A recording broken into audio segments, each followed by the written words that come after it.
আসসালামু আলাইকুম। এসইও টিউটোরিয়ালে আমি আরিফ আহমদ আপনাদের সবাইকে জানাচ্ছি সালাম ও শুভেচ্ছা। আপনার একটি ওয়েবসাইট আছে, অথচ আপনি পর্যাপ্ত পরিমাণ ভিজিটর নিয়ে আসতে পারছেন না। অথচ ভিজিটরই হচ্ছে আপনার ওয়েবসাইটের প্রাণ। অর্থাৎ মানুষ যদি না জানে তাহলে আপনার এত সুন্দর করে ডিজাইন করা এবং মূল্যবান তথ্যাদি সমৃদ্ধ ওয়েবসাইটটিও মূল্যহীন হিসেবে পরিচিত হবে। তো এজন্যই মূলত এসইও করা। এসইও এর পূর্ণ মিনিং হচ্ছে সার্চ ইঞ্জিন অপটিমাইজেশন, অর্থাৎ সার্চ ইঞ্জিনের সাথে আপনি বন্ধুত্ব তৈরি করতে হবে। গুগল, ইয়াহু, বিং বিভিন্ন ধরনের সার্চ ইঞ্জিন রয়েছে।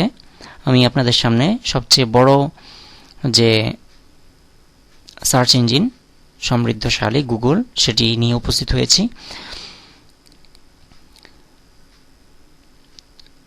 আমি যদি এখন গুগলকে প্রশ্ন করি যে হোয়াট ইজ হেলথ এবং লিখে যদি গুগল সার্চ দেই, তাহলে গুগল আমার সামনে হাজার হাজার রেজাল্ট নিয়ে আসবে। তো এখন কথা হচ্ছে যে গুগল কাকে প্রাধান্য দিবে, অর্থাৎ কোন রেজাল্টটিকে সে প্রথমে রাখবে কোন রেজাল্টটিকে। তো এজন্য গুগল বিভিন্ন ধরনের দিক বিবেচনা করবে। একটি ওয়েবসাইটের পেজ র্যাঙ্ক, ব্যাকলিঙ্ক, কোয়ালিটি, বয়স ইত্যাদি বিভিন্ন দিক বিবেচনা করে গুগল তার সার্চ রেজাল্ট সাজাবে। তো এখন কথা হচ্ছে যে গুগল যে তার সার্চ রেজাল্টগুলো সাজাবে, সে কি আপনার বাসায় এসে আপনাকে জিজ্ঞেস করে নিয়ে যাবে যে ভাই আপনার কাছে কোনো ওয়েবসাইট আছে কি না, আমরা ইন্ডেক্স করাবো বা আমরা আমাদের সার্চ রেজাল্টে ওটি শো করাবো? গুগল কিন্তু তা করবে না। আপনাকে অবশ্যই গুগলে আপনার সাইটটি সাবমিট করতে হবে। তো পরবর্তী টিউটোরিয়ালে কিভাবে গুগলে সাইট সাবমিট করাতে হয় সেটি নিয়ে টিউটোরিয়াল রয়েছে, এবং কিভাবে আপনার পেজ র্যাঙ্ক বৃদ্ধি করবেন, কিভাবে ব্যাকলিঙ্ক তৈরি করবেন এ সম্পর্কিত অনেক টিউটোরিয়াল রয়েছে। দেখুন, আমি আপনাদেরকে প্র্যাকটিক্যালি একটি কাজ করে দেখাচ্ছি। আমি যদি এখন গুগলে প্রশ্ন করি Bangla blog site list in technology, এটি লিখে সার্চ দেই, তাহলে গুগল আমাকে বিভিন্ন রেজাল্ট এনে দেখাবে। দেখুন, আমি Bangla blog site list in technology এই কথাটি লিখে সার্চ দেওয়ার সাথে সাথে গুগল আমাকে বিভিন্ন সাইট সাজেস্ট করছে। এখানে এতটি রেজাল্ট লক্ষ্য করুন, 14,80,000 রেজাল্ট মাত্র 0.24 সেকেন্ডসের ভিতরে গুগল আমাকে প্রদর্শন করছে। তো এখানে প্রথম যে সাইটটি রয়েছে crifahmad.blogspot.com, দ্বিতীয় রেজাল্টটিও একই সাইটের আরেকটি পোস্ট, এবং এভাবে অনেকগুলি পেজ রয়েছে এবং প্রতিটি পেজে 10টি করে সার্চ রেজাল্ট গুগল শো করাবে। তো এই সাইটটিকেই কেন গুগল প্রথম পেজে প্রথমে নিয়ে আসলো? এটির কারণ হচ্ছে আপনি সবচেয়ে তথ্যবহুল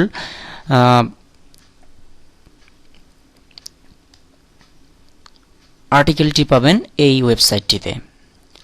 অর্থাৎ আপনার যে রিকোয়ারমেন্ট, আপনার বাংলা ব্লগ সাইট খুঁজছেন টেকনোলজি বিষয়ের উপরে, আপনি এখানে ক্লিক করার মাধ্যমে বাংলাদেশের সকল টেকনোলজি বিষয়ক ওয়েবসাইটগুলো পেয়ে যাবেন, অর্থাৎ ইউআরএলটি পেয়ে যাবেন। এজন্যই গুগল এটিকে প্রথমে ইন্ডেক্স করিয়েছে। আরও কতগুলো কারণ রয়েছে, তা হলো সাইটটির বয়স এবং পেজ র্যাঙ্ক বিভিন্ন ভিত্তিতে এটিকে প্রথম পেজে নিয়ে এসেছে। আমরা যদি আরেকটি কথা লিখে সার্চ দেই, দেখুন লিস্ট অফ বাংলা ব্লগস,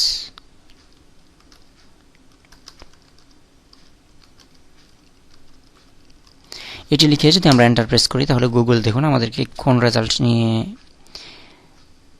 আসে আমাদের জন্য। দেখুন এখানে প্রথমেই রয়েছে rezwanul.blogspot.com এবং তারপরে সেকেন্ড পজিশনে রয়েছে crifahmad.blogspot.com। তো দেখুন গুগল কেন এটিকে প্রথমে নিয়ে আসলো এবং এটিকে কেন দ্বিতীয় পজিশনে নিয়ে আসলো, এটি দেখি। আমরা এই সাইটটিতে প্রবেশ করছি।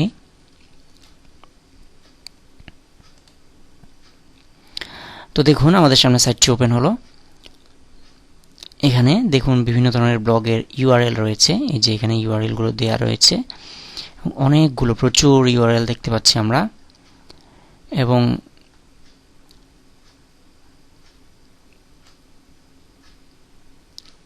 আমরা একটু লক্ষ্য করলে দেখতে পাবো এটির পেজ র্যাঙ্ক হচ্ছে 5। পেজ র্যাঙ্ক সম্পর্কিত পরবর্তীতে টিউটোরিয়াল রয়েছে আমাদের। এবং এখানে আমরা দেখতে পাচ্ছি অ্যালেক্সা ব্যাকলিংক রয়েছে 278টি, এবং এটির গুগল পেজ ইন্ডেক্সড হয়েছে 3680টি, এবং সাইটটি বেশ পুরনো মনে হচ্ছে। এবং দেখুন এখানে লক্ষ্য করুন কষ্ট করে 94 কমেন্টস পড়েছে তার এই আর্টিকেলটিতে। অপরদিকে আমরা দ্বিতীয় যে ওয়েবসাইটটি রয়েছে সেটিতে প্রবেশ করছি।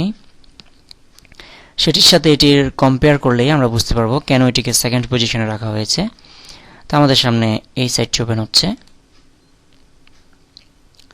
লক্ষ্য করুন এই সাইটটির পেজ র্যাঙ্ক হচ্ছে 1, যেখানে এই সাইটটির প্রথম পজিশনে যেটি ছিল তার পেজ র্যাঙ্ক ছিল 5, এবং এটির ব্যাকলিঙ্ক মাত্র 10, অর্থাৎ 10টি ব্যাকলিঙ্ক রয়েছে।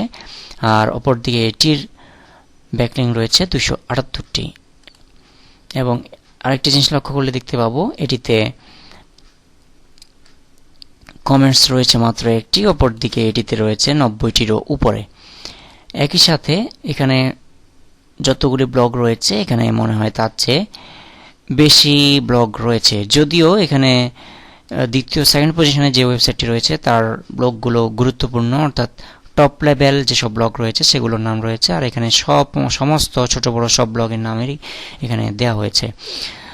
তো এই কারণেই মূলত এটিকে ফার্স্ট পজিশন এবং এটিকে সেকেন্ড পজিশনে রাখা হয়েছে। আরেকটি জিনিস লক্ষ্য করুন, এটিতে অ্যালেক্সাতে এটিকে রিভিউ দেওয়া হয়েছে, কারণ এখানে গ্রিন দেখাচ্ছে, এবং এখানে মেসেজ দেখতে পাচ্ছেন this site has a good rating based on a small number of vote. আর এখানে দেখতে পাচ্ছি this site has no rating, অর্থাৎ এটিকে কেউ পর্যন্ত এখনো ভালো কিংবা মন্দ লিখে রেটিং করা হয়নি। তো এই সমস্ত বিষয়ের ভিত্তিতেই মূলত গুগল আপনার ওয়েবসাইটকে এরকম বিভিন্ন পজিশনে বসাবে। তো আপনার টার্গেট থাকবে হচ্ছে আপনার ওয়েবসাইটটিকে ফার্স্ট পেজে নিয়ে আসা, কারণ ফার্স্ট পেজে না নিয়ে আসলে কেউ সেকেন্ড পেজে নাও যেতে পারে, আর পরেরগুলো তো দূরের কথা। তো দেখুন আমার ইন্টারেস্ট ছিল বাংলা ব্লগ সম্পর্কে, লিস্ট অফ বাংলা ব্লগস, আমি এটি লিখে সার্চ দিলাম। তা আমি প্রথম রেজাল্টটি দেখব। প্রথম রেজাল্টে যদি আমার মনোপুত না হয়, অর্থাৎ আমি যদি পর্যাপ্ত তথ্য না পাই, তাহলে আমি সেকেন্ডটিতে দেখব, এবং সর্বোচ্চ আমি প্রথম পেজে সবগুলো দেখে নিতে পারি। এবং এগুলোতেও যদি আমি তথ্য না পাই তাহলে দ্বিতীয় তৃতীয়টিতে যাব, আর বাকিগুলো তো আমি যাব না। তো এসইও করার মূল টার্গেট হচ্ছে ফার্স্ট পেজে নিয়ে আসা, অর্থাৎ যে কোনো আপনি যে বিষয়ের উপর ওয়েবসাইটটি তৈরি করবেন, অর্থাৎ আপনি যদি হেলথ বিষয়ে একটি ওয়েবসাইট তৈরি করেন, তাহলে কেউ যদি হেলথ লিখে সার্চ দেয় তাহলে আপনার টার্গেট হবে যে আপনার ওয়েবসাইটটি প্রথম পেজে নিয়ে আসা। তো এই জন্যই মূলত এসইও করা।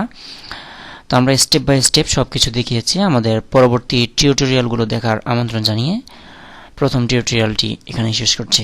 ধন্যবাদ।